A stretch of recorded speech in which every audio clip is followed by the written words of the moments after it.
कर देती हूँ डिपार्टमेंट का popular programme every night from 9 to 10. This spans beyond 3 decades.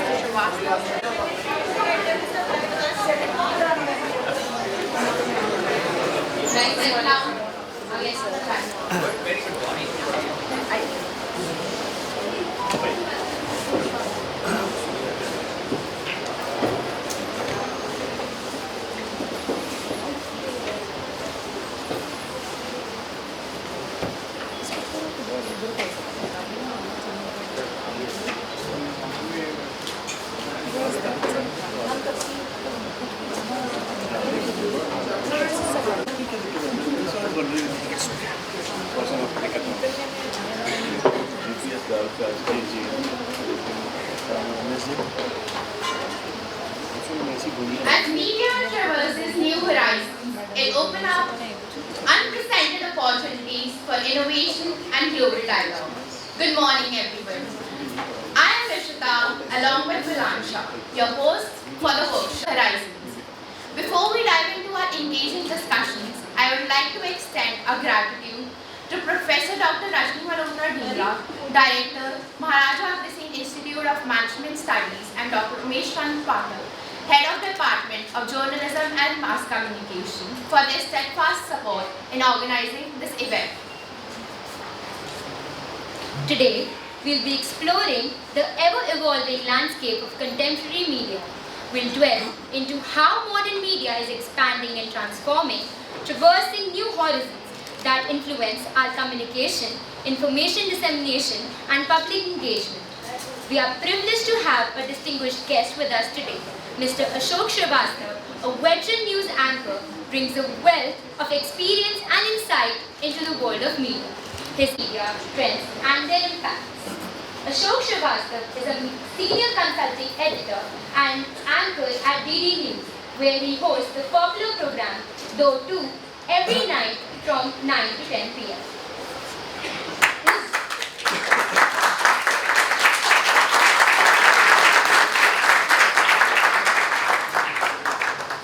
His journalism career spans nearly 3 decades. Mr. Srivastava has made a name for himself, not only as an anchor but also as a field reporter covering complex issues in Kashmir, Ayodhya and West Bengal since 1993. He has won awards both as DD News Best Anchor and Best Reporter. He has been honoured with the Bharat Gaurav Award by the British Parliament last year. His 2014 interview with current Prime Minister Shri Narendra Modi was notably discussed, leading him to write a book titled Modi Censored. Let's have a glimpse of his long journey through a video. Here, just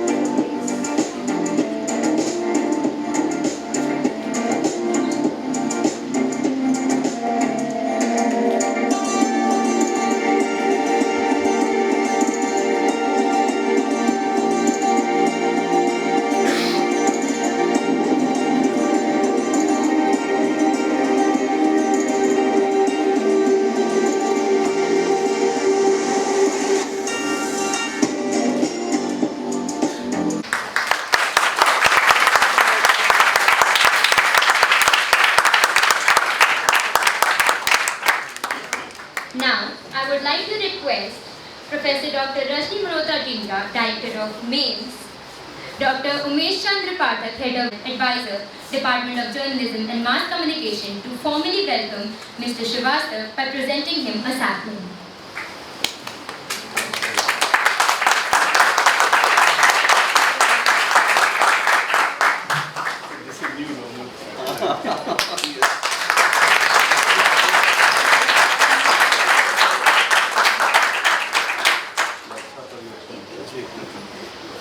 Please join me in welcoming Mr. Ashok Srivastava.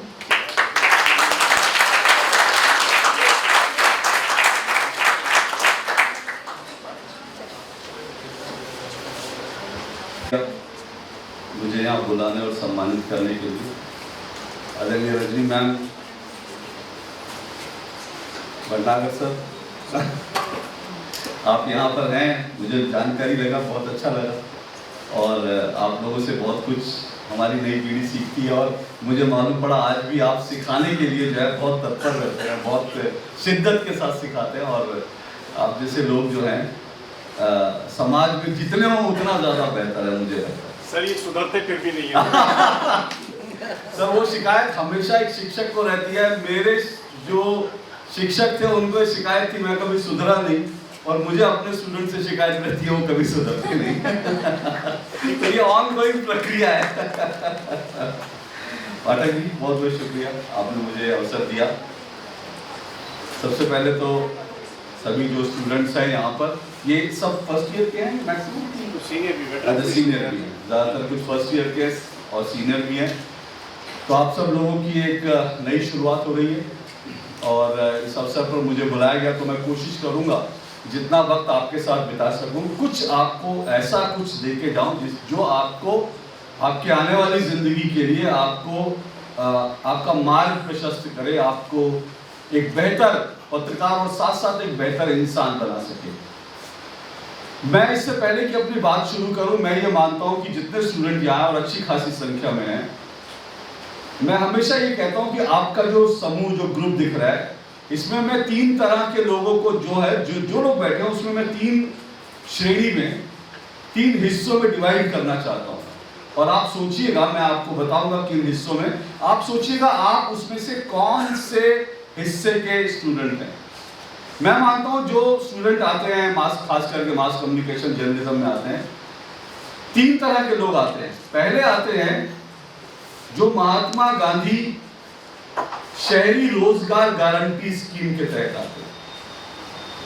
हालांकि इस शीर्षक से कोई guarantee scheme नहीं है, महात्मा गांधी ग्रामीण रोजगार guarantee scheme जरूर है, लेकिन रोजगार गारंटी स्कीम के तहत आए होंगे क्योंकि किसी ने उनको भी कहा होगा कि यहाँ पर एडमिशन ले लो, इस कोर्स में चले जाओ, तुम्हारी नौकरी पक्की है।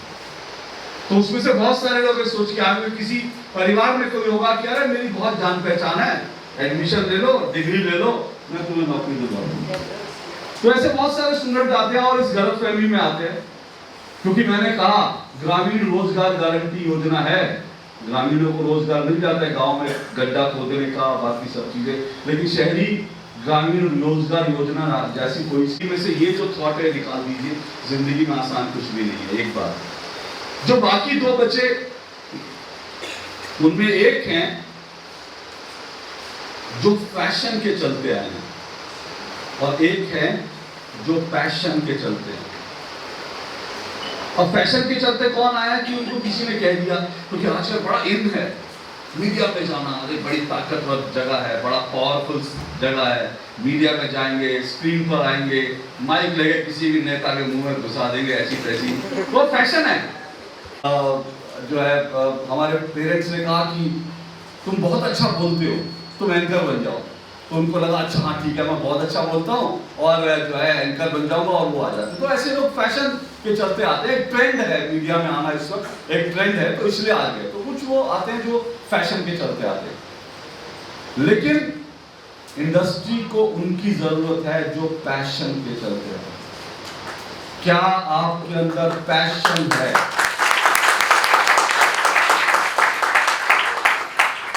अब वो पैशन क्या है? आपने सोचा कि आप पत्रकार बनोगे, आपने एक सपना देखा, लेकिन पैशन तब होता है जब आप उस सपने के साथ सोते हो, उस सपने के साथ उठते हो। मैं बहुत सारे स्टूडेंट से मिलता हूं जो ये कहते हैं कि हमको जो है हमको रिपोर्टर बनना है, अच्छा एंकर बनना है। और जब मैं उनसे एंकर को लेकर, रिपोर्टर को लेकर 1 या 2 सवाल भी गहरे सवाल पूछ दिए तो वो चारों खाने चित हो जाते हैं। क्यों हो जाते हैं? क्योंकि हम जिसको अपना पैशन कह रहे हैं ना, उसके प्रति भी हम ईमानदार नहीं हैं। आप जिस लाइन में आए हैं, जिन सपनों के साथ आए हैं, जिन उद्देश्यों के साथ आए हैं, सबसे पहले उनके प्रति ईमानदार हो जाइए, तो तब तक जिंदगी आपको कहीं नहीं ले जाएगी। इस बात को याद रखिए, मैं अक्सर ये कहता हूं, और मैं क्योंकि बहुत समय से, अब तो मुझे समय नहीं मिलता, पहले मैं रेगुलर जाता था स्टूडेंट्स के बीच और IMC में बाकी जगह रेगुलर क्लास लेता था, वर्कशॉप लेता था। अब वो समय नहीं मिलता, इसलिए रेगुलर मैंने जाना बंद कर दिया। लेकिन जब मैं जाता भी था तब भी मैं हमेशा स्टूडेंट्स को ये कहता था कि ये जो जिस लाइन में आप आना चाहते हो, जर्नलिज्म मास कम्युनिकेशन करना चाहते हो, उसमें पढ़ने से ज्यादा सीखना जरूरी है आपका। और सीखोगे कैसे? वो आप अपने एफर्ट से सीखोगे। जब मैं कहता हूं कि पढ़ने से ज्यादा सीखना जरूरी है, तो मैं कोई किताब पढ़ के नहीं आपको कह रहा। मेरे पास कोई डिग्री डिप्लोमा नहीं है मास कम्युनिकेशन का, लेकिन आज मैं यूनिवर्सिटीज के सिलेबस बनाता हूं। बहुत सारी यूनिवर्सिटी के ऐसे हैं जिनके एक्सटर्नल कमेटी का मेंबर उनका सिलेबस डिसाइड करते हैं। कई यूनिवर्सिटी में एडमिशन प्रक्रिया में जाते हैं, सब जगह जाने का मौका मिलता है। क्योंकि मैंने पढ़कर नहीं सीखी जर्नलिज्म, मैंने अपने अनुभव से सीखी है, मैंने ग्राउंड पर काम करके भी सीखी है। यहाँ पर एक डिस्क्लेमर डाल दूं, जब मैं ये कह रहा हूं तो इसका मतलब ये नहीं है कि आप यहाँ पढ़ना छोड़ देंगे। और ये भी आपको बता देता हूं आपको पढ़ना क्यों नहीं छोड़ना है। जिस दौर में मैं मास कम्युनिकेशन जर्नलिज्म में आया था, उस दौर में गिनती के कुछ जो है यूनिवर्सिटीज, गिनती के कुछ इंस्टीट्यूट थे, इंस्टीट्यूट तो थे नहीं, गिनती की कुछ यूनिवर्सिटीज थी जहां मास कम्युनिकेशन फॉर्मली पढ़ाई जाती थी। तो क्या होता था उस समय? मैंने भी सोचा था कि मैं जर्नलिस्ट बनूं। जब मैंने सोचा, तय किया, तो उस वक्त BHU में मास कम्युनिकेशन का पढ़ाई होती थी। DU में, जहां तक मुझे, DU में उस वक्त नहीं होता था ऐसा कोर्स। तो मैं BHU में, मुझे लगा कि मैं BHU में जाऊं और डिग्री डिप्लोमा कुछ मैं लेकर आऊंगा। डिग्री थी, मैंने सोचा BHU में जाऊंगा। मैं BHU गया, बनारस गया, काशी गया। जब मैं काशी में गया तो पता चला यूनिवर्सिटी में उस वक्त स्ट्राइक हो रखी थी। तो जब स्ट्राइक हो रखी थी तो मैंने सोचा अब मैं क्या करूंगा, जब स्ट्राइक खत्म हुई तो दोबारा आ जाऊंगा। मैं दोबारा वापस दिल्ली आ गया। जब मैं दिल्ली आया, और आपको ये भी बता दूं, उसके पहले मैं दरअसल जब मैं कॉलेज में ही था तभी मैंने एक लिखने की मुझे पैशन था, तो मैं उस वक्त लिखता था। जब मैं कॉलेज में था तभी नवभारत टाइम्स जैसे बड़े अखबारों में मेरे आर्टिकल छपते थे, क्योंकि मुझे लिखना अच्छा लगता था, मैं लिखता बहुत था। तो जब मैं दिल्ली आया तो मेरी मुलाकात उस वक्त आलोक तोमर, एक बहुत बड़े पत्रकार थे, अब तो हमारे बीच नहीं, जनसत्ता अखबार के ब्यूरो चीफ थे। उन्होंने मुझे कहा आप क्या करना चाहते हो? मैंने कहा कि मुझे जर्नलिस्ट बनना है और इसीलिए मैं पढ़ाई करने गया था। तो मालूम है उन्होंने मुझे क्या कहा? उन्होंने मुझे कहा कि अगर जर्नलिस्ट बनना है तो उसके लिए पढ़ने की क्या जरूरत है, काम करो। मैंने कहा क्या काम करो? तो उन्होंने मुझे एक असाइनमेंट दिया। उन्होंने कहा कि मैं तुमको एक असाइनमेंट दे रहा हूं, जाओ वो काम करो। उन्होंने असाइनमेंट क्या दिया, आप अगर दिल्ली के इस तरफ के हैं, दिल्ली के उस तरफ आप जाएंगे तो एक दिल्ली में इलाका है सीमापुरी। अब तो सीमापुरी बहुत बदल गया, बहुत विस्तारित हो गया। उस समय सीमापुरी एक न्यूज सेटलमेंट था, और वो न्यूज सेटलमेंट इसलिए जाना जाता था क्योंकि वहां पर यह माना जाता था कि वहां बांग्लादेशी घुसपैठिए वहां बड़ी तादाद में रहते हैं। और जी ने कहा कि तुम सीमापुरी जाओ और सीमापुरी से एक रिपोर्ट लेकर आओ। मैं बोला ठीक है। अब मैं आप ही की उम्र का था उस वक्त, बहुत सारे डर होते हैं सीमापुरी के बारे में, जो सुना था वो सब चीजें थी। तो अपने सारे जो अपने पूर्वाग्रह थे लेकर मैं सीमापुरी इलाके में गया। डरते गया, पता नहीं किस तरह के लोग मिलेंगे, क्या होगा। मैंने वहां पर 2-4-5 लोगों से बात करी, और 2-4-5 लोगों से बात करने के बाद सीमापुरी पर एक रिपोर्ट बनाई, और रिपोर्ट बनाकर फिर मैंने आलोक जी को कहा मेरी रिपोर्ट तैयार है। तो आलोक तोमर जी ने मुझे अपने घर बुलाया, बोले मेरे घर आ जाओ। मैं उनके घर गया, उन्होंने दरवाजा खोला, मुझे उन्होंने अंदर आने के लिए भी नहीं बोला। दरवाजा खोल के उन्होंने मेरी रिपोर्ट ऐसे हाथ में ली, ऐसे पलटा और कहा एकदम बकवास है, दोबारा जाओ, कुछ भी नहीं है। थोड़ा खराब लगा। हर माँ को अपना बच्चा बड़ा प्यारा लगता है, हर कवि को लगता है उसने जो पंक्तियां लिखी वो तो सुमित्रा नंदन पंत हो गया। कविता कहता है तो उसको लगता है वाह वाह, लोग बड़े अंदर से लोग सोच रहे हैं यार कब खत्म करेगा। तो ऐसा ही होता है कि मुझे भी लगा, मैंने बड़ी अच्छी रिपोर्ट 3 मार दी, लेकिन उन्होंने कहा बकवास है, तो बुरा लगा। मैं वापस जो है गया, दोबारा सीमापुरी गया। अब जब मैं दूसरी बार सीमापुरी गया तब तक मैं थोड़ा खुल गया था, जाहिर सी बात है, दूसरी बार गया था। और उसके बाद मैंने अपनी रिपोर्ट पढ़ी जो मैं पहली बार ले गया था। मुझे जब मैंने एक रीडर की तरह से, एक आम व्यक्ति की तरह से मैंने रिपोर्ट पढ़ी, तो मुझे लगा हाँ इसमें खामियां तो हैं। तो फिर मैंने जो है दोबारा जब गया, दोबारा मैंने कुछ रिसर्च की, और दोबारा रिसर्च करने के बाद मैं दूसरी रिपोर्ट लिखी, और उसके बाद आलोक जी के घर दोबारा गया। आलोक जी ने फिर से दरवाज़ा खोल के मुझे दरवाजे पर ही खड़ा रखा, मेरी रिपोर्ट देखी, और उसके बाद कहा पहले से बेहतर है, लेकिन अभी भी तुमने मेहनत नहीं की। मुझे लगा मैंने इतनी मेहनत की है, उन्होंने कहा नहीं अभी इसमें और मेहनत करने की ज़रूरत है। उन्होंने मुझे उल्टे पाँव लौटा दिया। अब मैं तीसरी बार सीमापुरी इलाके में गया।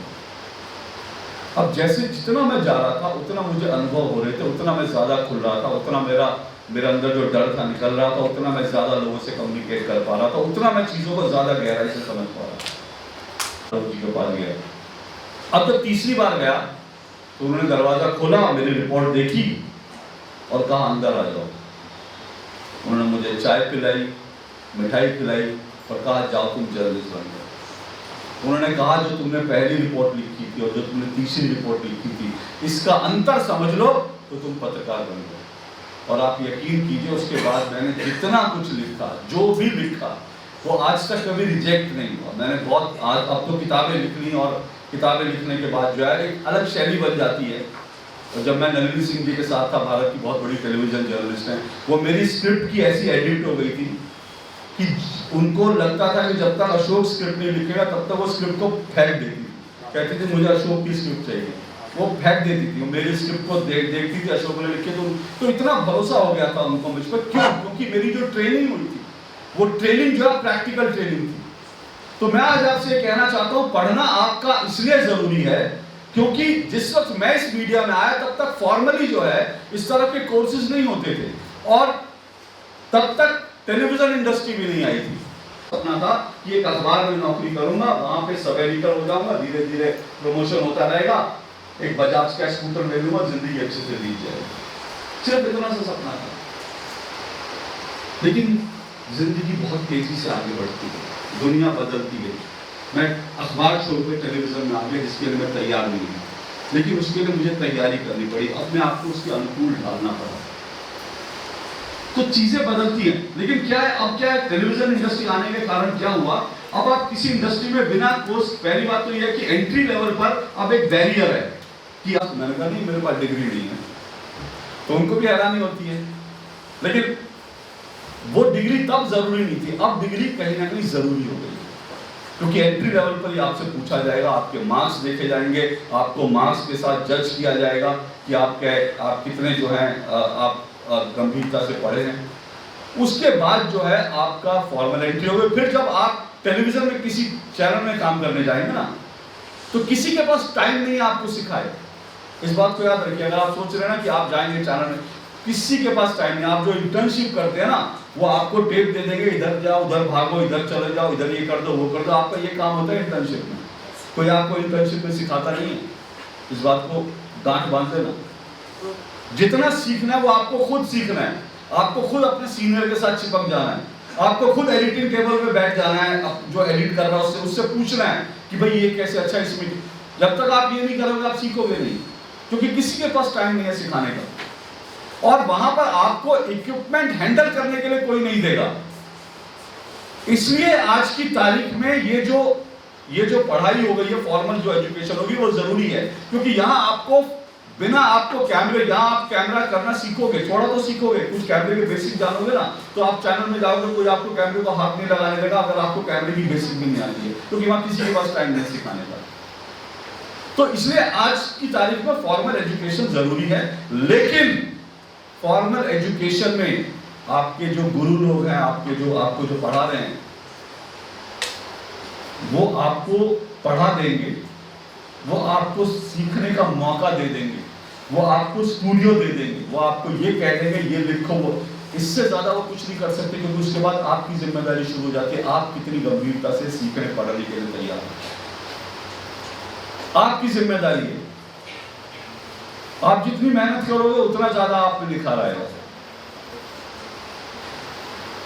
लेकिन अब यहां पर एक चीज और बता दूं, इससे पहले मैं उस बिंदु पर आऊं, मैं एक बात आपको बताऊं। मैं कह रहा था कि मैं सब जगह पढ़ाने जाता था ना, मुझे कुछ साल पहले तक, आज के करीब 8-10 साल पहले तक, मैं मास कम्युनिकेशन के किसी डिपार्टमेंट में जाता था, स्टूडेंट से मिलता था, तो मुझे लगता था कि मैं इनको क्या बताऊं, इनके साथ चीटिंग हो रही है। क्यों? क्योंकि आज के 8-10 साल पहले इंडस्ट्री की हालत बहुत बहुत खराब थी, बहुत खराब थी, जॉब्स नहीं थी। तो मुझे लगता था कि यार ये बच्चा पता नहीं कितने सपने लेकर आया है, इसके माँ बाप ने कितने पैसे लगाए होंगे इस पर, लेकिन ये इसको मैं क्या पढ़ाऊं, क्या बताऊं, इसको क्या बताऊं कि जब ये इंडस्ट्री में जाएगा तो वहां जगह नहीं है। तो बड़ा खराब लगता था। लेकिन आज ऐसा नहीं है, इंडस्ट्री में एक बार फिर से बूम आया है, लेकिन इस बूम के साथ एक चीज और आई है, डाइवर्सिफिकेशन आ गया। पीपल ओरिएंटेड है ना, लोग जो चाहेंगे हमको वो दिखाना है। हालांकि मैं इससे पूरी तरह से सहमत नहीं हूं, लोग मीडिया का काम सिर्फ ये नहीं है, लेकिन मैं इसलिए कह रहा हूं क्योंकि लोग जिस तरह की डिमांड करते हैं, लोगों को लगता है टेलीविजन ऐसा होना चाहिए, उसी हिसाब से टेलीविजन होता है। लोगों को लगता है सेट ऐसे होने चाहिए, शोज ऐसे होने चाहिए, उसी हिसाब से सब कुछ होता है। अब इसमें टेक्नोलॉजी का बहुत बड़ा रोल होता है, तो टेक्नोलॉजी को आपको सीखना जरूरी है। और आपको नहीं पता, जो टेक्नोलॉजी आप सीख के जाएंगे यहाँ से, पता चला जब तक आप इंडस्ट्री में जा रहे हैं चीजें बदल गई, उसके लिए भी आपको तैयार होना चाहिए। मैंने कहा कि मैं अखबार में काम करता था, मैंने टेलीविजन के बारे में सोचा ही नहीं था। जब मैं टेलीविजन में आया और जब नलिनी जी के साथ मैंने टेलीविजन ज्वाइन किया, तो उन्होंने कहा, सबसे पहले उन्होंने कहा अपनी भाषा शुद्ध करो, टेलीविजन अखबार ठीक करो, अब उच्चारण ठीक करो। मैं क्योंकि हिंदी अखबार में काम करता था, तो मुझे फिर बोलता था, फिर और फिर में फर्क होता है। फिर कोई शब्द नहीं होता, शब्द होता है फिर। मुझे नलिनी सिंह ने डांट के फिर से फिर बोलना सिखाया। जीटीवी बोलता था मैं, क्योंकि हिंदी अखबारों में काम करने वाले नुक्ता लगाने के आदी नहीं होते, तो हम नुक्ता नहीं लगाते थे, तो बोलते भी नहीं थे, हम जीटीवी बोलते थे। उन्होंने कहा अरे जीटीवी नहीं होता, जीटीवी होता है, जीटीवी बोलो। डांट के उन्होंने सिखाया था उन्हें जीटीवी बोलना। तो उच्चारण का टेलीविजन में इंपॉर्टेंट रोल है। तो ये सब चीजें सीखी हमने। टेक्नोलॉजी, आपके पास अगर संसाधन है, उन संसाधनों का भरपूर उपयोग कीजिए अपने सीखने के लिए। सर, गृह का भी लोग ग्रह कर देते हैं। हाँ, गृह और गृह मंत्री। अब ग्रह जो है वो होता है प्लैनेट होता है, और गृह जो है घर होता है। अब ग्रह और गृह में फर्क लोगों को नहीं आता। ये सब चीजें जो आपको सीखनी पड़ेगी। लेकिन मैं आपको यहाँ पे एक चीज और मैं थोड़ा सा अपनी बात आगे बढ़ाऊं।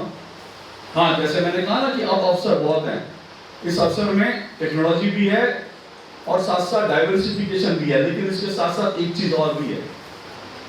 आज मैं आपको ये बता रहा हूं कि आज आप में से जितने लोग यहां से निकलेंगे, अगर वो रवा होके निकले, मंझ के निकले, तो उनको नौकरी मिले या नहीं मिले कोई फर्क नहीं पड़ता। आज इंडस्ट्री ऐसी हो गई है, आज मीडिया लाइन ऐसी हो गई है, अगर आपके पास कंटेंट है तो आप किंग हैं। मैं ऐसे बहुत सारे मेरे साथ के पत्रकार मित्र हैं जिन्होंने, क्योंकि आज भारत 140 करोड़ लोगों का देश है, हर एक के हाथ में मोबाइल है, 100 करोड़ लोगों के पास मोबाइल होगा, यानी 100 करोड़ टेलीविजन सेट हैं, और 100 करोड़ टेलीविजन सेट में अगर आपने इसका, मेरी मैथ्स कमजोर है इसे मैं बताऊंगा नहीं, लेकिन आप इसका अगर 1% 0.1% भी दर्शकों को आपने एंगेज कर दिया, तो आपका इतना बड़ा मार्केट हो जाएगा कि आप घर बैठ के बहुत कुछ कमा सकते हैं। आपको सही कंटेंट जनरेट करना है जो लोग देखना चाहते हैं, और उसमें भी कैटेगरी है, हर तरह के कंटेंट देखने वाले हिंदुस्तान में हैं, वाले भी लोग हैं, लेकिन आप कचरा मत प्रोड्यूस कीजिए, क्योंकि आप जर्नलिस्ट हैं और कुछ एथिक्स हैं आपके। इस बात का याद रखिए, कचरा करेगा तो कचरा चल जाएगा, उसके भी कोई ना कोई देखने वाले होंगे, लेकिन एथिक्स आपके लिए इंपॉर्टेंट है क्योंकि आप जर्नलिज्म पढ़कर जा रहे हैं, आप फॉर्मल जर्नलिस्ट हैं, तो कंटेंट किंग है और कंटेंट आपके पास है तो आपको नौकरी मिलेगी, नौकरी नहीं मिलेगी तब। मैं ट्रेडिशनल मीडिया जिस मीडिया का हूं मैं उस पर थोड़ा बात करूंगा और आज मैं आपको कुछ टिप्स देकर जाऊंगा क्योंकि मैंने कहा आप में से बहुत सारे लोग फैशन, कुछ लोग फैशन में आए। मैं आप लोगों से एक सवाल पूछता हूं और मैं चाहूंगा कि आप लोग सवाल का जवाब दें। तो एंकर या रिपोर्टर बनने के लिए आए, हाथ खड़ा करेंगे। एंकर रिपोर्टर बनने के लिए आए, ओके, बहुत कम लोग हैं, धीरे धीरे लोग सोच सोच के हाथ उठा रहे हैं। बाकी लोग क्या करने आए हैं, मतलब क्योंकि जाहिर सी बात है डाइवर्सिफिकेशन है, इसमें टेलीविजन भी है, इसमें सिनेमा भी है, ओटीटी प्लेटफॉर्म आ गए हैं, बहुत सारे लोग पब्लिक रिलेशन में जाएंगे, है ना, सब अलग अलग है। लेकिन आप, क्योंकि यहाँ पर एंकर रिपोर्टर मुझे कम दिखे, हो सकता है कुछ लोग शर्म के मारे को लग रहा हो कि मैं हाथ, ऐसा तो नहीं है, कोई है ऐसा जिसको लग रहा हो हाथ उठाऊं नहीं उठाऊं? दिल से बताओ, खुलकर बात करो, है ऐसा? यहाँ लगता तो है एंकर मुझे, लेकिन हाथ नहीं उठाए कि पता नहीं, ये झिझक अगर है तो पहली बार झिझक तोड़ो। अच्छा, मैं आपसे पूछता हूँ झिझक तोड़ने के लिए आपके, एक एंकर की पहली क्वालिटी क्या होती है आपके साथ? और बताइए तो। स्पॉन्टेनियस होना, हाँ, क्लैरिटी। अच्छा देखिए, मैं यहाँ पर एक बार दोबारा एक डिस्क्लेमर डाल दूँ, फिर मैं पूछता हूँ कुछ और लोग जरा सजेस्ट करें कि जो आप कह रहे हैं ना, ये सारी क्वालिटी, एक एंकर में बड़ी सारी क्वालिटी होनी चाहिए, एक एंकर का रिपोर्टर में भी बड़ी सारी क्वालिटी चाहिए, लेकिन मैं यहाँ पर सबसे पहली क्वालिटी पूछ रहा हूँ, सबसे इंपॉर्टेंट क्वालिटी पूछ रहा हूँ, अनबायस्ड, पहली क्वालिटी। और बताइए, नॉलेज। किसने कहा नॉलेज? अच्छा, ओके। कुछ लोगों ने कहा कॉन्फिडेंस, हाँ, मैं मानता हूं कॉन्फिडेंस किसी भी प्रोफेशनल की पहली रिक्वायरमेंट है, किसी भी प्रोफेशनल की।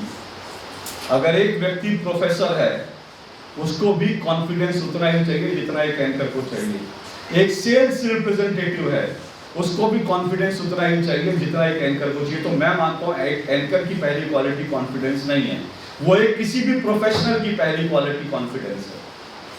तो मैं उस कॉन्फिडेंस को छोड़ देता हूं, क्योंकि कॉन्फिडेंस तो होना ही चाहिए। अगर आपका कॉन्फिडेंस नहीं है तो फिर आप अच्छे प्रोफेशनल नहीं बन सकते। लेकिन एक एंकर को कॉन्फिडेंस कैसे आता है?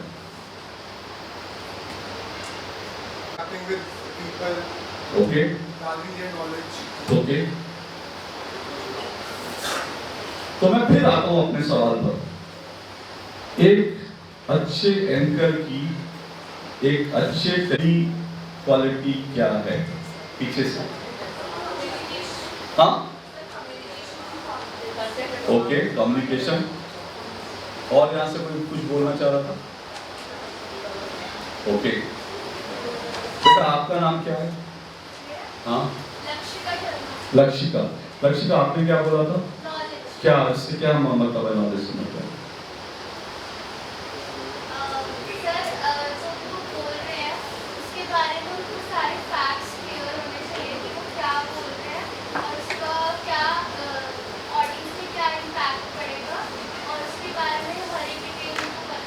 ओके, पीछे से एक हाथ सर जी।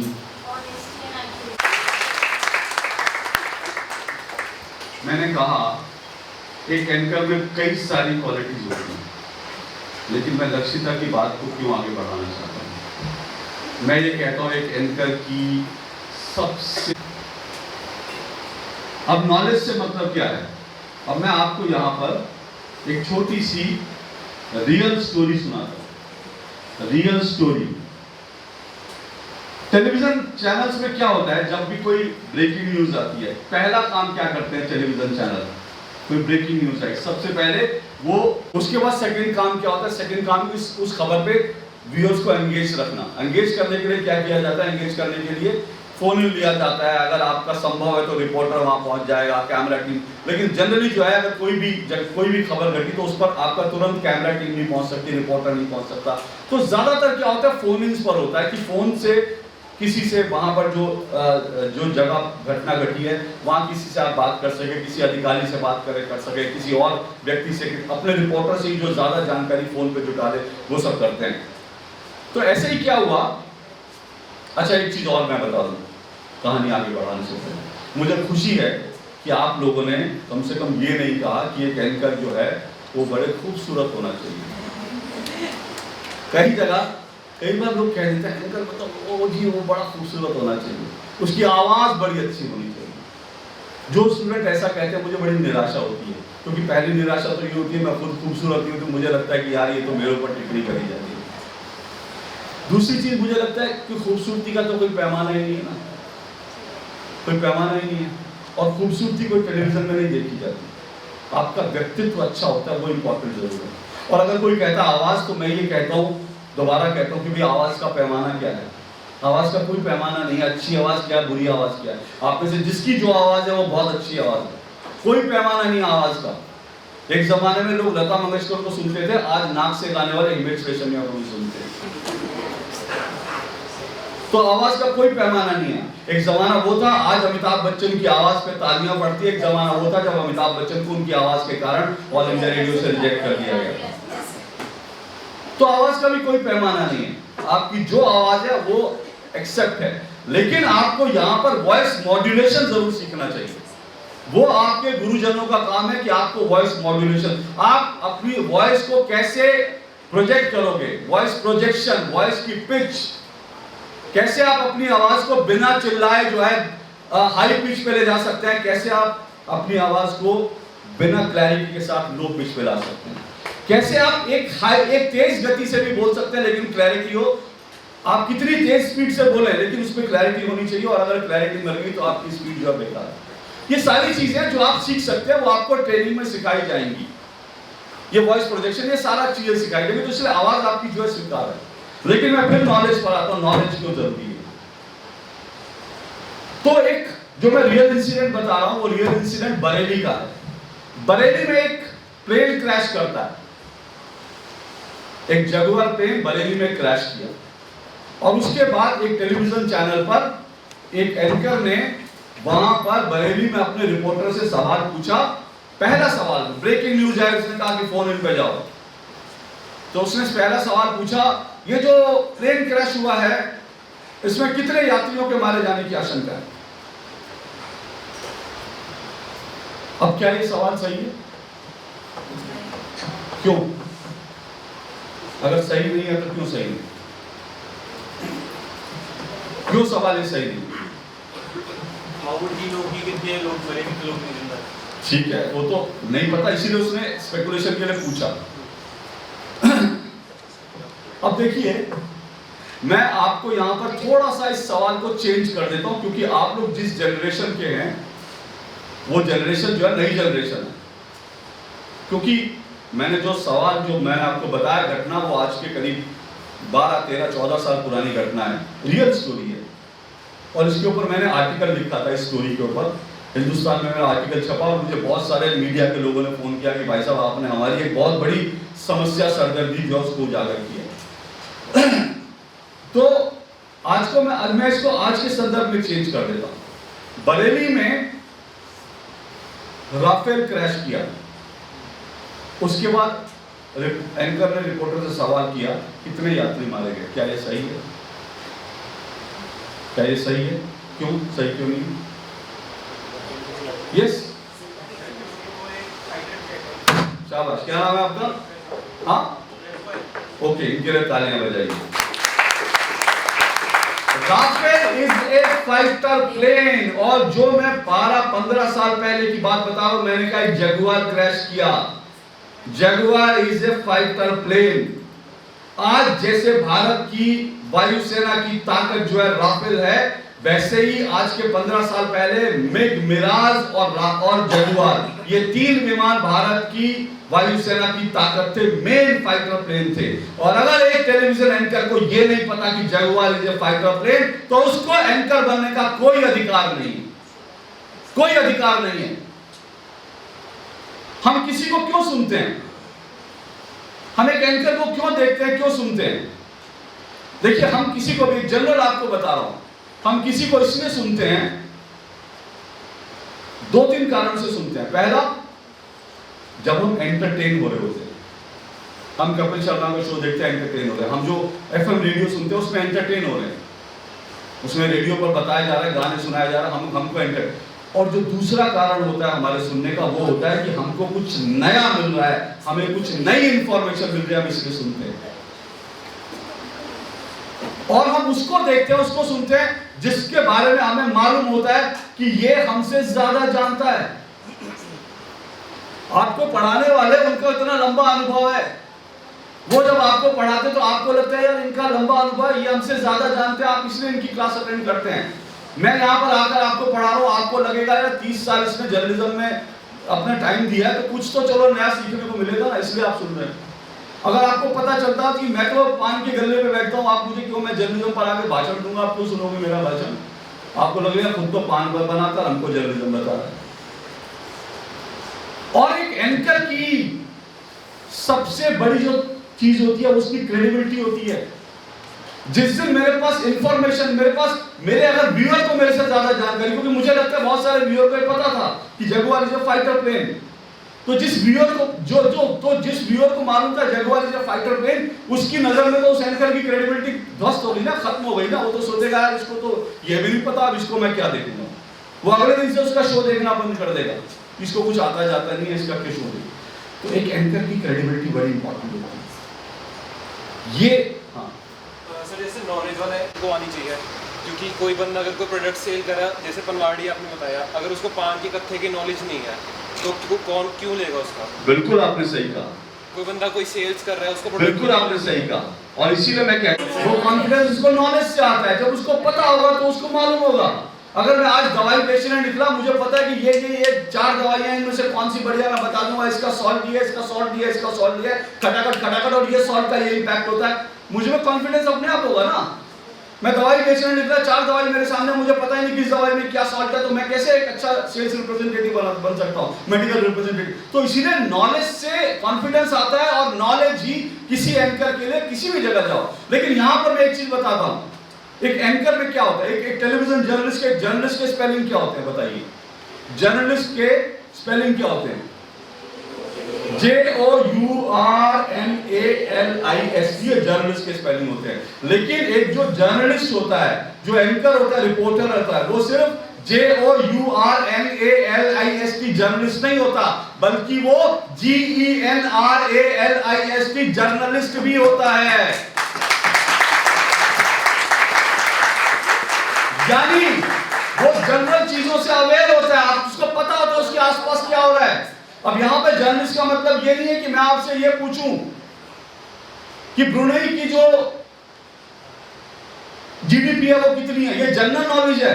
मैं आपसे ये पूछूं कि हेती का जो वहां की करेंसी है वो क्या है, ये जनरल नॉलेज है। मैं आपको ना जनरल नॉलेज के लिए नहीं कह रहा, मैं जनरल अवेयरनेस के लिए कह रहा हूं। जर्नलिस्ट यानी जनरल चीजों से आप अवेयर हैं, आपको पता है कि देश में क्या हो रहा है, आपके आसपास की दुनिया में क्या हो रहा है। क्या आप पत्रकार बनने आए हैं? क्या आपको पता है कि आरजी कौर हॉस्पिटल की स्टोरी इतनी बड़ी क्यों हो गई? क्या आपको मालूम है राहुल गांधी अभी विदेश में है तो उनके बयान क्यों विवादों में है? क्या आपको यह पता है कि इस वक्त जो है भारत जो बांग्लादेश के साथ मैच खेलने जा रहा है उसको लेकर क्यों विवाद है? क्या आपको यह मालूम है कि बीसीसीआई का अध्यक्ष इस वक्त कौन है, आईसीसी का अध्यक्ष कौन है? ये जनरल अवेयरनेस की चीजें हैं। और ये जनरल अवेयरनेस आपको कहां से आता है? पढ़ने से आता है। कितने लोग हैं आप में से ईमानदारी से बताओ, अखबार पढ़ते हैं या खबर देखते हैं या मोबाइल पर ही खबरें देखते हैं? कितने लोग हैं ईमानदारी से बताओ? आधे लोग भी नहीं है। आधे लोग भी नहीं है, जो बहुत सारे लोग हैं जो नहीं पढ़ते हो तो बहुत अच्छी बात है। अगर आप जर्नलिस्ट बनना चाहते हैं या अच्छे प्रोफेशनल इस लाइन में, और अगर आपने कम से कम 1 घंटा डेडिकेट नहीं किया अपने आसपास की जो खबरें हैं उनके बारे में जानने के लिए, तो फिर आपका पैशन किस बात का है? फिर तो आप फैशन वाले आए हो। फिर आप पैशन से नहीं आए हो, फैशन से आए हो कि किसी ने कह दिया आ गए। पैशन वो है जब आप जर्नलिस्ट बनने के लिए 1 घंटा तो कम से कम डेडिकेट करो। और ये 1 घंटा को ये नहीं बताएंगे आपको, आपके गुरु लोग नहीं बताएंगे कि अखबार पढ़ो, अखबार एक बार बता देंगे, 2 बार बता देंगे, ये आपकी जिम्मेदारी है, ये आप करोगे, आपकी जिम्मेदारी है भाई। आपको नहीं पता तो अब एक चीज और मैं बड़ा बता दूं, देखिए एक एंकर जो है ना उसकी जिम्मेदारी अलग होती है, क्योंकि उसको ना दुनिया भर की चीजें पता होनी चाहिए। क्योंकि जब वो न्यूज पढ़ने के लिए जाता है ना, आजकल तो सब लाइव टेलीविजन है ना, जब एंकर अपने घर से निकलता है तो दुनिया कुछ और होती है, जब वो स्टूडियो पहुंचता है तो दुनिया कुछ और होती है, जब वो मेकअप लगा के कपड़े पहन के स्टूडियो के अंदर पहुंचता है तो दुनिया कुछ और हो जाती है। तो आपको ज्यादा से ज्यादा चीजों के बारे में मालूम होना चाहिए। आप तो सोचकर गए कि आज जो है शाहरुख खान का बर्थडे है, आज तो इस पर खबर होगी, आपके प्रोड्यूसर ने भी कहा कि आज शाहरुख खान के बर्थडे पर 1 घंटे का शो करेंगे, और आप तैयार होकर सच धस के गए शाहरुख खान का। शाहरुख खान की तो सारी फिल्में देखी। द मोमेंट आप स्टूडियो के अंदर गए, पता चला कि मुंबई पर आतंकी हमला हो गया, तब आप शाहरुख खान क्या करोगे? तब तो आपको एलईडी के बारे में जानना पड़ेगा कि आपका रिपोर्टर वहां से बताएगा कि ये इस हमले के पीछे एलईडी का हाथ। अब आप सोचो एलईडी कौन है यार, तो आपको मालूम होना चाहिए ना एलईडी कौन है, आपको मालूम होना चाहिए स्टेट स्पॉन्सर्ड टेररिज्म क्या, आपको मालूम होना चाहिए पाकिस्तान क्या, आपको मालूम होना चाहिए इस हमले का क्या, आपको मालूम होना चाहिए भारत में बड़े आतंकी हमले जो हैं उनका क्या ग्रेविटी थी, क्या होता है। ये सब चीजें आपको मालूम, और पता चला आपके रिपोर्टर ने वहां से कह दिया कि इसके पीछे हाफिज सईद। आप सोच रहे हाफिज सईद कौन है यार, इसकी तो मैंने कोई फिल्म नहीं देखी।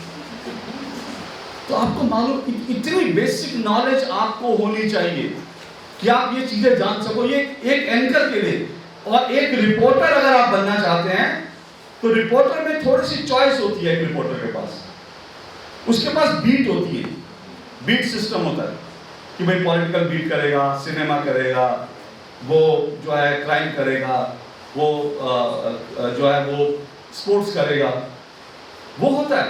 लेकिन उसमें भी क्या होता है, अब मैं उसमें छोटा सा एक उदाहरण आपको बता रहा हूं। होता क्या है कि जो सिनेमा वाले होते हैं उनको लगता है सिनेमा तो बड़ा आसान है, एंटरटेनमेंट में हम रिपोर्टिंग करेंगे, बड़ा आसान है, आसान लगता है। अब आसान क्यों लगता है कि एंटरटेनमेंट में तो कुछ भी कर रहे हैं, चलो, क्योंकि आपने तो फिल्में देखते हो, रोज फिल्में देखते हो, लेकिन क्या एंटरटेनमेंट का मतलब सिनेमा ही है? मैं बहुत सारे लोगों से पूछता हूं जो लोग कहते हैं कि हमको एंटरटेनमेंट फील्ड में रिपोर्टिंग करनी है, तो उनसे अगर पूछ लो ना कि अच्छा इस बार राष्ट्रीय फिल्म पुरस्कार किस फिल्म को मिला, तो उनको नहीं मालूम होता, डब्बा गोल। तो सिर्फ शाहरुख खान, सलमान खान, अक्षय कुमार के बारे में जानना सिनेमा नहीं है। ये रूल हर जगह अप्लाई होता है, स्पोर्ट्स में भी, कि आप सचिन तेंदुलकर को जानते हो, विराट कोहली को जानते हो, इसका मतलब स्पोर्ट्स नहीं है। आप दिनेश फोगाट को जानते हो, मनु भाकर को जानते हो, इसका मतलब स्पोर्ट्स नहीं है। हर चीज में बड़ा इन डेप्थ आपको जाना पड़ेगा, इन डेप्थ उतरना पड़ेगा। उसके लिए आपको आज से तैयारी करनी पड़ेगी, और वो तैयारी आप खुद करेंगे, वो तैयारी आप कोई नहीं करवाएगा आपको, क्योंकि वो आपको नॉलेज खुद गेन करनी है, ज्यादा पढ़ाई करनी है, ज्यादा समझना है। अब जल्दी से समय कम है, उसके बाद मैं कुछ सवाल लेने की कोशिश करूंगा। सर घड़ी देख रहे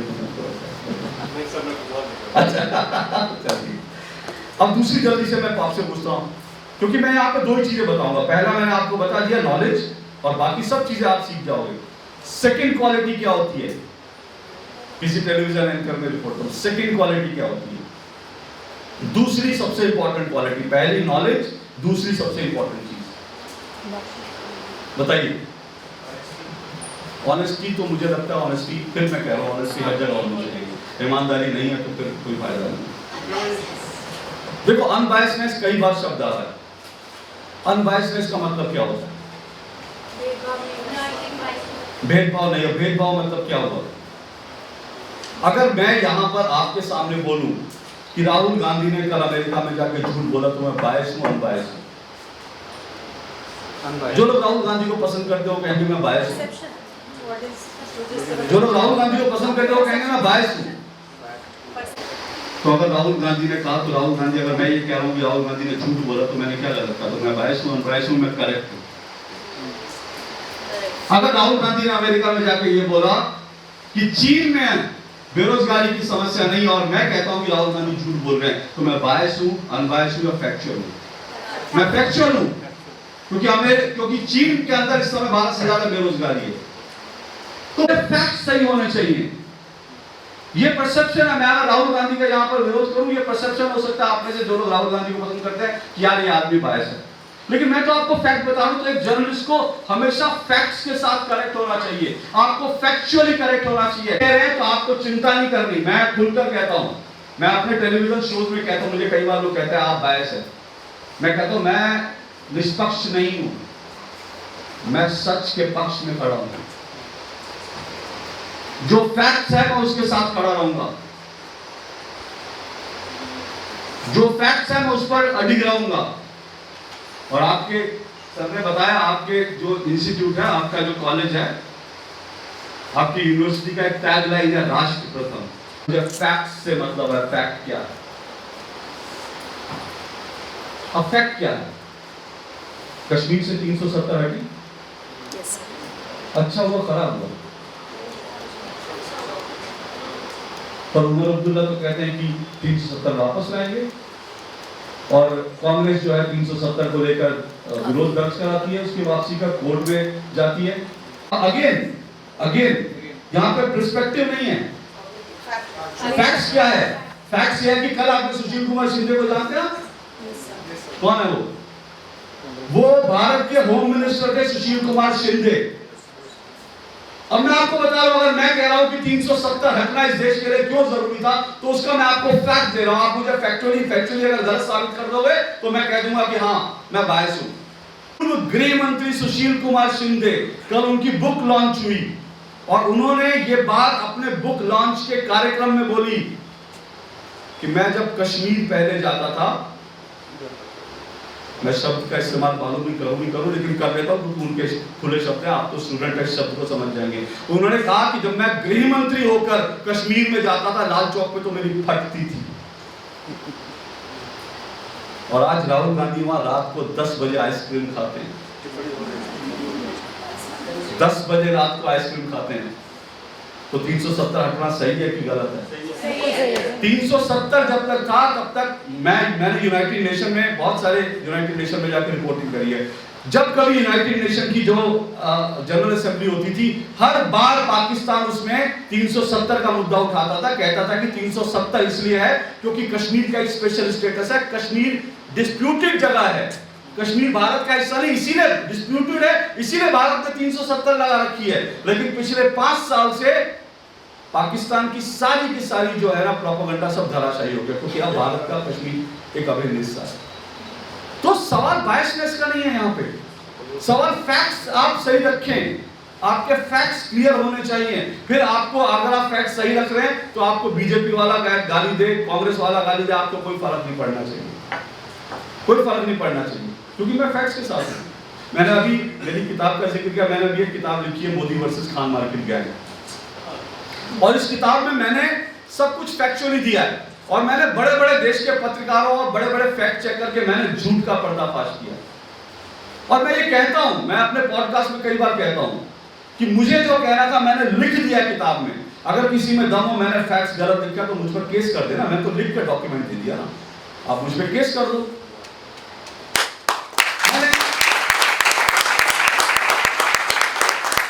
मैंने कई पत्रकारों की आजकल हिंदुस्तान में बड़ा ये हो गया, और इस बात से भी कभी मत डरिएगा सच के साथ खड़े रहने में, कि कोई आपको बोलेगा कि आप जो है गोदी मीडिया हो, कोई आपको बोलेगा कि आप जो है क्या दूसरा शब्द क्या बोलते हैं कि आप चरण चुंबक हो, इस तरह के शब्दों पे कभी मत डरिएगा अगर आप सच के साथ खड़े हैं। मैंने किताब लिखी, मुझे लोगों ने कहा गोदी मीडिया, मैंने कहा मैंने जो लिख दिया उसको चैलेंज करो ना, आप मेरी प्रोफाइलिंग क्यों कर रहे हो, आप मुझे ये क्यों कह रहे हो मैं गोदी मीडिया हूं ये वो करके। मैं तो कह रहा हूं, मैं आपको फैक्ट्स दे रहा हूं, उन फैक्ट से आप मुझे चैलेंज कर दो।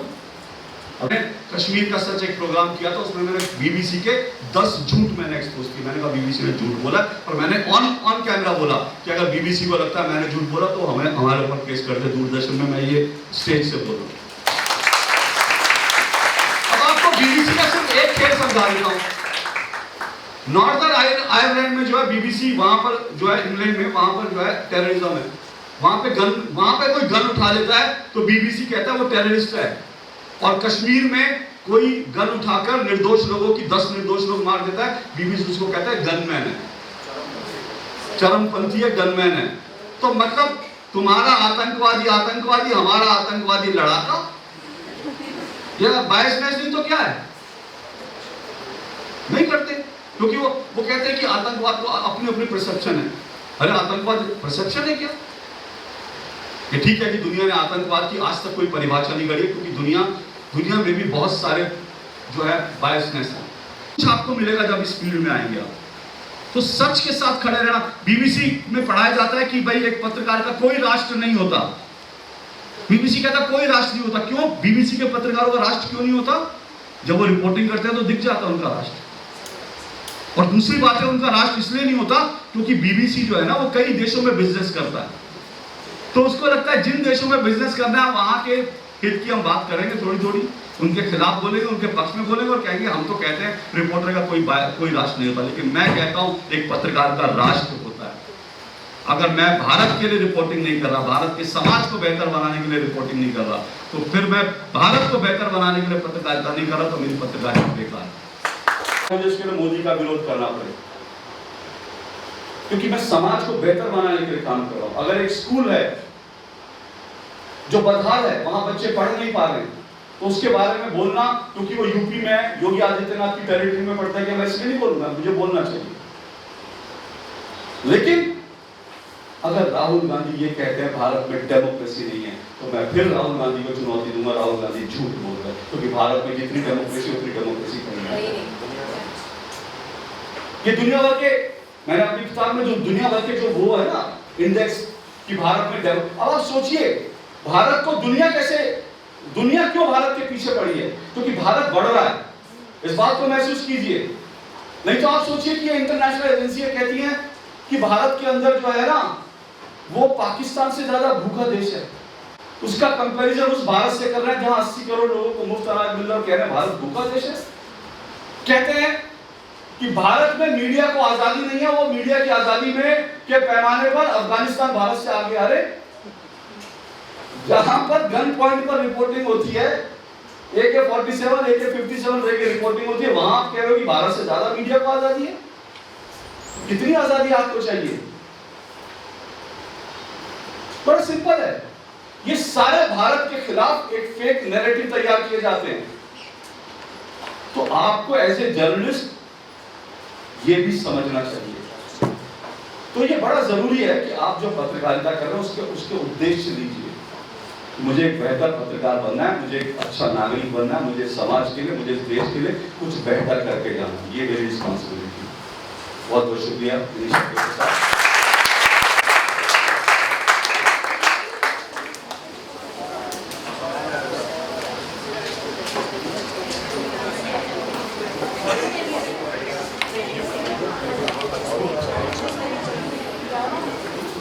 Thank you, sir.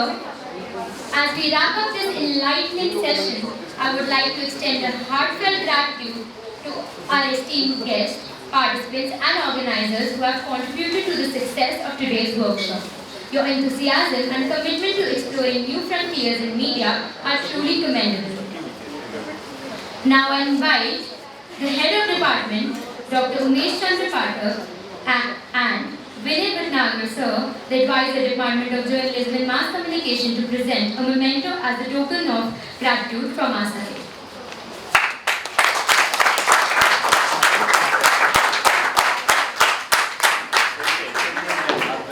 अरे सर, मार्गदर्शन तो सबसे जरूरी होता है सर।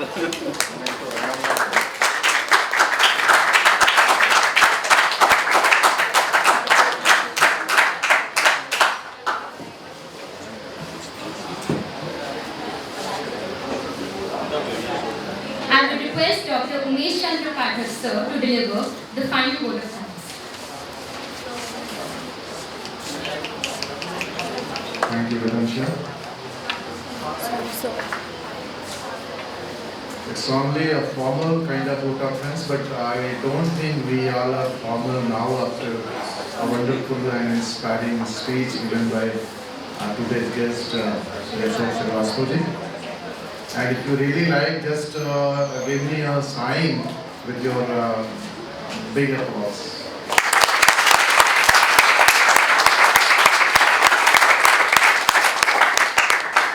कुछ भी कहने से पहले मैं अशोक सर को धन्यवाद इसलिए अलग से देना चाहूँगा कि आप बहुत सारे जगहों पे जाते हैं, बच्चों से इंटरेक्शन करते हैं और लगभग 1.5 दशक से ज़्यादा हम लोगों का भी साथ है। लेकिन ऐसे में आज आपने जो हमारे बच्चों की तारीफ की, अप्रिशिएशन दिया कि एटलीस्ट एवरेज से ऊपर के बच्चे हैं, तो इसके लिए मैं शुक्रगुजार हूँ और इन बच्चों को मैं धन्यवाद दूंगा कि आप लोगों ने हमारा मान रखा है।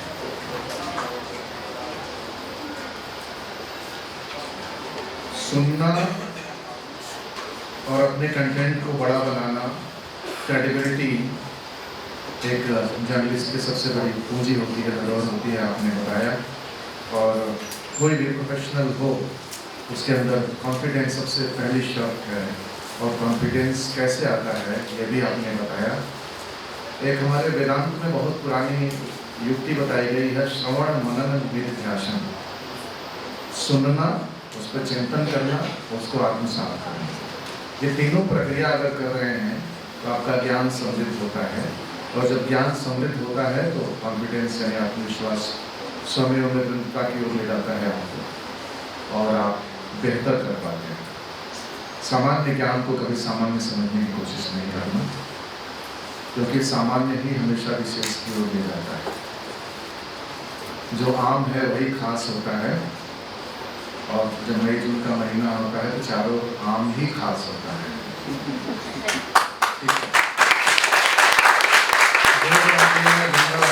जैसा सर ने कहा आगे की बात को आगे बढ़ाते हुए कि शब्द हैं सुंदर सबल तो अर्थ बोलते हैं, शब्द हैं सुंदर सबल तो अर्थ बोलते हैं, और शब्द में यदि शक्ति हो असमर्थ बोलते हैं।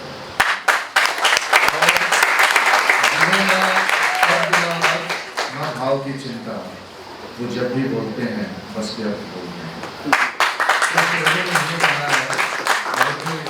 सार्वजनिक और सार्थक व्याख्यान अशोक जी का रहा है, और राष्ट्र प्रथम की भावना के साथ हम लोग अपने इस काम को आगे बढ़ाते रहते हैं, और बच्चे हमारे बहुत ही अच्छे हैं। मैं तो यही जानता हूँ कि जिसका भी यहाँ एडमिशन हुआ वो राम और राम सब मेरे हैं। जिम्मेदारी हमारी है। अब ये द्रोण का दोष है कि कोई दुर्योधन निकल जाता है।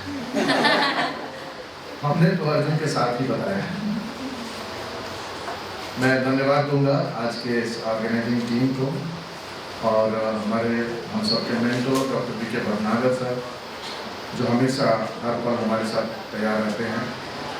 हमारी वंडरफुल फैकल्टी टीम, जो कभी भी किसी भी समय किसी भी आयोजन के लिए तत्पर रहती है। एनर्जेटिक हमारे स्टूडेंट्स कोऑर्डिनेटर्स जो हमारे बीच हैं, वेदांशा और सूर्यांश और सारे बच्चे, और सबसे जो धन्यवाद के पात्र हैं वो आप लोग हैं। क्योंकि लता जी एक बात कहती हैं कि संगीत का 8वां सुर बड़ा जरूरी है। तो हम 7 सुरों के बारे में तो जानते हैं। भाई कश्मीर की समस्या हल हो चुकी है, क्यों आपस में बात करके फिर से शुरू कर रहे हैं? तो 8 सुर के बारे में लता जी जब कहती हैं तो कहती हैं कि 7 सुर तो हम सब जानते हैं, 8वां सुर होता है रसिक श्रोतागण।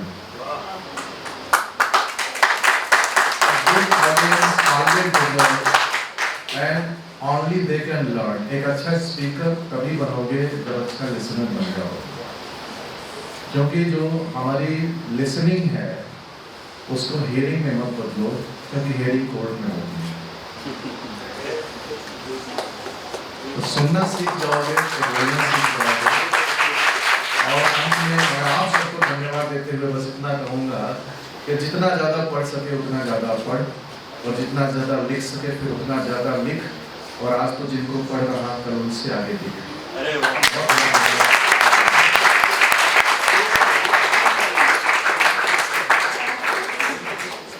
Thank you so much, sir. Somebody is having some question. Ask him. If anybody has a question, please.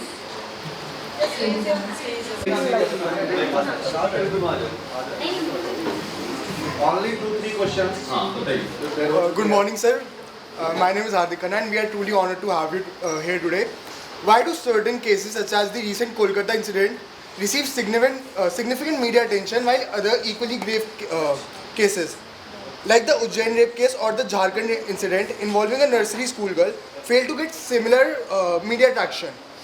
What factors influence the disparity in media focus on such sensitive cases? एकदम से उड़ जाती हैं, कई वैसी चीजें रह जाती हैं। ये ना दरअसल कोलकाता का मामला इसलिए ज्यादा ये हुआ क्योंकि एक डॉक्टर के साथ हुआ और उसमें उसके पेरेंट्स जो उसकी बाइट्स आई शुरू में, क्योंकि ये घटना हालांकि कल उस कोलकाता आर्टिकल के पहले भी आर्टिकल के बाद भी बार बार इस तरह की चीजें हो रही थी। और हम निर्भया केस की बात करते हैं, ठीक है। निर्भया केस भारत का पहला ऐसा केस था जिसमें इतनी विभत्स तरीके से महिला के साथ ये सब कुछ हुआ, तो उसको लेकर लोग इतना गुस्सा थे कि लोगों ने राष्ट्रपति भवन तक को घेर लिया था। अब क्या है कि वो चीजें धीरे धीरे सामान्य हो गई। अब ऐसे हम कई केस पढ़ते हैं तो वो क्या होता है कि बहुत सारी चीजें लोग एक्सेप्ट कर लेते हैं कि ये तो है ये। तो पर कोलकाता में ये था कि बंगाल में हुआ और बंगाल में होने के बाद पहली बात पुलिस ने झूठ बोला, दूसरी बात स्टाफ का व्यक्ति कर रहा है, और उसमें ये भी चीजें थी कि उसमें कई लोग और भी शामिल है, ये आरोप है। और उसमें पुलिस की भूमिका बड़ी संदिग्ध थी। अगर देखिए रेप एक जगह मान लीजिए उज्जैन में हो रहा है, वहां पर भयंकर रेप हुआ लेकिन पुलिस ने एक्शन ठीक लिया, तो वो मीडिया के लिए ठीक है। एक ये रेप केस क्योंकि भारत में हर दिन करीब 70-80 रेप होते हैं, तो वो एक रेप केस बन के रह जाएगा। लेकिन जहां पर अगर पुलिस की भूमिका संदिग्ध है, जहां पे प्रशासन की भूमिका संदिग्ध है, जहां पूरी सरकार जो है उस केस को दबाने में लगी है, और वो भी एक डॉक्टर के साथ उसके हॉस्पिटल में काम करने वाला व्यक्ति कर देता है, और उसके पेरेंट्स को झूठ बोला जाता है कि तुम जल्दी से आ जाओ, आपकी बेटी ने सुसाइड कर लिया, और 3 घंटे तक उनको बॉडी नहीं देखी। तो ये सारी चीज थी जिसके कारण कोलकाता का रेप केस जो बढ़ गया। और एक बार मीडिया में जब चीजें बन जाती हैं, क्योंकि अब वहाँ डॉक्टर्स प्रोटेस्ट कर रहे हैं, पूरे देश के प्रोटेस्ट डॉक्टर्स आ गए, तो धीरे धीरे वो खबर बड़ी बनती है। अभी भी देखिए सुप्रीम कोर्ट के कहने के बावजूद वहाँ जो हड़ताली डॉक्टर है वो कह रहे हैं हम काम करें, तो इसलिए खबर इसलिए बनी हुई है, लगातार बनी हुई है। और अगर टीएमसी का एक सांसद इस बात पर इस्तीफा दे देता है, टीएमसी का एक प्रवक्ता इसका विरोध, तो इसका मतलब कि कुछ ना कुछ तो गड़बड़ चल रही है बंगाल में, इसलिए खबर बड़ी होती है। बोला कि सोसाइटी जो है एक्सेप्ट कर रही है वो चीज़, पर अभी आपने जब आप बोल रहे थे तो आपने बोला था कि जो रिपोर्टर्स हैं उनको चाहे गलत हो या सही हो पर उन्हें वो चीज़ बोलनी चाहिए। तो क्या आपको नहीं लगता कि अगर हम ये चीज़ एक्सेप्ट कर रहे हैं, अगर हमारी सोसाइटी ये चीज़ एक्सेप्ट कर रही है तो ये चीज़ गलत है और रिपोर्टर्स को इसके खिलाफ हर केस पे खड़ा होना चाहिए? नहीं, सोसाइटी एक्सेप्ट इसलिए बोला क्योंकि मैंने कहा कि जब निर्भया कांड हुआ था तो लोग इतने आंदोलित थे, लेकिन अब निर्भया जैसे पता नहीं कितने केस हम रोज सुनते हैं, हैबिचुअल हो गए। तो सोसाइटी में जो है इस तरह के, लेकिन मीडिया का काम जरूर है कि जो भी ऐसी घटना हो उसको हर एक को रिपोर्ट करना चाहिए। और क्योंकि आप बार बार रेप की बात कर रहे हैं ना, मैं इसलिए एक चीज यहाँ पर बोल दूंगा, मेरा क्या मानना है, क्योंकि देखिए मैं फिर कह रहा हूँ कि जब तक मुझे लगता है एक पत्रकार जब तक समाज को जागरूक ना करे, मेरा मानना है कि इस देश में बलात्कार एक ही वजह से रुक सकते हैं, एक कारण से रुक सकते हैं, जब तक हम हर महीने कम से कम 4 रेपिस्ट को फांसी पे नहीं लटकाएंगे तब तक कोई डर नहीं है। लेकिन इस देश में हो क्या रहा है मालूम है आपको? हमने आखिरी बार किसको फांसी दी थी रेप के मामले में? रेप के मामले में हमने आखिरी बार फांसी निर्भया के रेपिस्ट को दी थी, वो भी निर्भया का रेप होने के 8 साल बाद, 8 साल बाद। और उसके पहले हमने दी थी 10 साल पहले धनंजय चटर्जी बंगाल में था, उसके अलावा हमने किस रेपिस्ट को? तो ये कहते हैं कि रेप जो है वो जो फांसी है वो कहते हैं कि हम फांसी जो है वो रेयरेस्ट ऑफ रेयर केस में होनी चाहिए, लेकिन यहाँ तो रेयरेस्ट ऑफ रेयर केस में भी फांसी नहीं हो रही है। और उसमें सिर्फ जब आप कभी भी इस पर रिपोर्ट करें, इस बात को ध्यान रखिएगा, कभी भी ये मत सोचिए कि इसमें समाज की बड़ी भूमिका है, इसमें सरकार फेल है, पुलिस फेल है, इन सब की भूमिका है, हम सब की भूमिका है, लेकिन मैं मानता हूँ इसमें सबसे बड़ी भूमिका जो है भारत की जुडिशरी की है। आपको मालूम है उज्जैन में कहीं का एक केस था, 6 साल की बच्ची जो है उसका ऐसी बलात्कार हुआ और उसको फांसी, उसको जो स्थानीय लोकल कोर्ट थी और उसके बाद हाई कोर्ट थी, उसने फांसी की सजा सुनाई। लेकिन जब वो मामला सुप्रीम कोर्ट में जाता है तो जज साहब कहते हैं every Sinner has a future और फांसी की सजा माफ कर देते हैं। उसकी मां ने, उस बच्ची की मां ने दोबारा पिटीशन लगाई, कहा मेरी बेटी का भी भविष्य था, लेकिन वो पिटीशन खारिज कर दी गई। हमने कब देखा, मतलब हम बलात्कारियों को, मतलब जब तक 4 बलात्कारी डर नहीं होगा, कानून का खौफ नहीं होगा, तब तक ये नहीं रुकेंगे भाई, और वो चीज हम नहीं क्रिएट कर पा रहे हैं, पूरा सिस्टम ऐसा हो गया। कोई मूवी है the emergency, it's been very controversial between the Sikh minorities. How is it as a media we can represent the facts and figures about it? सबसे बड़ी एक पहली बात तो इमरजेंसी तो फैक्ट्स है, उसमें तो कोई दिक्कत नहीं, उसमें किसी को विवाद नहीं होगा। अब वो जो मैं सुन रहा हूँ, क्योंकि फिर कह रहा हूँ सेंसर बोर्ड में कुछ शब्दों को लेकर आपत्ति है, वो हमें नहीं पता, फैक्ट्स हमें नहीं पता, हम अनुमान पे बात नहीं करेंगे। लेकिन उसमें जो विवाद हो रहा है वो ये हो रहा है कि उसमें भिंडरवाला को आतंकी कहा गया। अब ये विवाद का विषय क्यों होना चाहिए? ये विवाद का विषय क्यों होना चाहिए? क्या भिंडरवाला टेररिस्ट नहीं था? उसने एक पवित्र जगह पर महिलाओं का बलात्कार किया था, उसने कितने लोगों को मारा था, तो क्या भिंडर, लेकिन है क्या? देखिए मैं एक चीज आपको यहाँ और बता दूं, अब बैठ जाओ बेटा। देखिए दुर्भाग्य की बात है और आपको सबको फेस करना पड़ेगा। इस देश में जो मैंने कहा ना खान मार्केट गैंग, जो मेरी किताब है मोदी वर्सेस, वो मैंने खान मार्केट गैंग क्यों लिखा? खान मार्केट गैंग मतलब उसका खान मार्केट से कोई संबंध नहीं है। ये खान मार्केट गैंग इंडिया के खिलाफ नैरेटिव बनाने वाला एक सिस्टम है, जिसमें न्यूयॉर्क टाइम्स भी है, वॉशिंगटन पोस्ट भी है, जिसमें BBC भी है। अब आज जो है भिंडरवाला को हमने बचपन से सुना आतंकवादी था, आज भिंडरवाला को आतंकी बोलने के कारण देश में कंगना रनौत को कहा जाता है उसकी गर्दन काट देंगे। आतंकवादी को आतंकवादी कहना इस देश में मुश्किल हो गया, क्योंकि भिंडरवाला को कुछ लोग संत मानते हैं। आज क्यों ये आज जो है अचानक से खालिस्तान की मांग, खालिस्तान को लेकर क्यों? खालिस्तान किस बात का? क्या कभी जो भी खालिस्तान जो मांग करते हैं, अरे भाई पंजाब का बड़ा लार्जर हिस्सा तो पाकिस्तान में है, कभी पाकिस्तान में खालिस्तान क्यों नहीं मांगते? आपके खालिस्तान के नक्शे में जो है मध्य प्रदेश होता है, लेकिन पाकिस्तान का पंजाब नहीं होता। तो ये क्या है? ये भारत के खिलाफ साजिश है, और इस साजिश में भारत में बैठे आस्तीन के सांप भी शामिल हैं। मुझे शब्द कहने में कोई एतराज नहीं है, भारत के अंदर आस्तीन के सांप बैठे हैं इस साजिश में। बोलो ये साजिश, इसलिए भिंडरवाला को आज हीरो आप बना के दिखा रहे हो। और एक तरफ देखो कंगना रनौत की फिल्म को लेकर के इस तरह सब कुछ विवाद हो रहा है, दूसरी तरफ IC 814 उसको भी लेकर विवाद हुआ। लेकिन IC 814 में क्या है? IC 814 में आतंकवादियों का मानवीयकरण दिखाया गया है। क्या एक आतंकवादी मानवीय हो सकता है क्या? अगर कुछ जिसने इतने आतंकवादियों को छुड़ाया हो, क्या वो इंसान हो सकता है क्या? लेकिन अब देखो इसमें एक चीज मैं यहाँ पर, क्योंकि सिनेमा आप में से बहुत सारे लोग हैं जो सिनेमा OTT प्लेटफॉर्म पे जाएंगे, देखिए फिल्मकार की एक रिस्पॉन्सिबिलिटी होती है। ये बात ठीक है, फैक्चुअली ये बात ठीक है कि आतंकवादियों ने लोगों को अंताक्षरी खिलवाई, ठीक है, ये फैक्चुअली ठीक है। लेकिन क्या आतंकवादियों ने उनको अंतराक्षरी इसलिए खिलवाई क्योंकि वो अंदर से बड़े नरम दिल हैं? वो इसलिए खिलवाई कि वो उनके अंदर बड़ी ममता हो रही थी? अंताक्षरी उन्होंने इसलिए खिलवाई क्योंकि उनको 150 लोगों को 7 दिन तक कंट्रोल करना था। आप सोचिए इस पूरे हॉल में आप में 100-150 लोग होंगे, मैं आपको 7 दिन तक यहाँ बंधक बना के रखूं, मेरे पास भले ही हथियार हो, 1 दिन 2 दिन 3 दिन बाद आप में से 5-6 लोगों के मन में आएगा यार मर तो रहे हैं, ये मार तो रहा है, तो चलो हम इसको हमला करते हैं इस पर, हो सकता है हम लोग सफल हो जाए। और अगर 5 लोग उठ गए तो 150 लोग तो 5 लोगों का कचूमर निकाल देंगे। ये साइकी से खेल रहे थे वो आतंकवादी, उनको अपनी उसमें रखने के लिए वो उनके साइकोलॉजी से खेल रहे थे, वो उनको एंगेज कर रहे थे। इसका मतलब ये नहीं है कि वो मानवीय थे। अगर आप उनकी मानवीयता दिखा रहे हो IC 814 में, तो मुझे लगता है आप देश के साथ, समाज के साथ बहुत बड़ा धोखा कर रहे हो, छल कर रहे हो। ये नहीं होना चाहिए। पूरे विमान में एक व्यक्ति को मारा गया और वो व्यक्ति था जो अपनी पत्नी के साथ हनीमून से आ रहा था। अब सोचिए उस लेडी, उस लड़की के सपने सोचिए, जो शादी हुई, हनीमून मना रही है, वापस हिंदुस्तान आ रही है, उसके सपने है कि नया घर, नई गृहस्थी, मैं ये करूंगी, ऐसे करूंगी, पति के साथ ऐसे रहूंगी। अचानक वो 7 दिन तक आतंकवादियों के बीच में है और 7 दिन बाद उसको पता भी नहीं उसका पति कहाँ है, और 7 दिन बाद उसे पता चलता है उसके पति को तो आतंकवादी। तो इससे दर्दनाक कहानी क्या हो सकती है? लेकिन भूपेंद्र कत्याल की कहानी को छुपा दिया गया और आतंकवादियों को हीरो बना दिया गया। ये देश के साथ छल है, ये आप लोग के साथ छला हुआ है। इसलिए जब आप टेलीविजन भी देखते हैं, OTT प्लेटफॉर्म देखते हैं, तो बहुत सावधान हो जाइए, क्योंकि भारत के विरोधी लोग आपके दिमागों से खेल रहे हैं,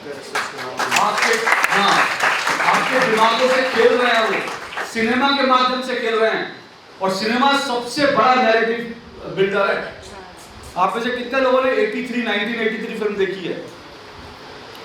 बहुत अच्छी फिल्म थी, भारत की जीत पर फिल्म थी, लेकिन उसमें पाकिस्तान कहां से आया भाई? क्यों आया?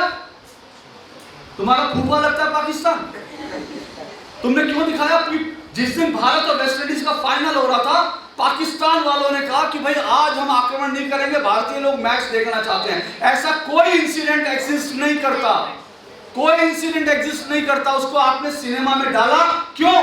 क्योंकि हिंदुस्तान में एक वर्ग है जो आपको पाकिस्तान से मोहब्बत करना सिखा रहा है। मैं कह रहा हूं नफरत भी मत पालिए पाकिस्तान, लेकिन फैक्चुअल तो रहिए भाई।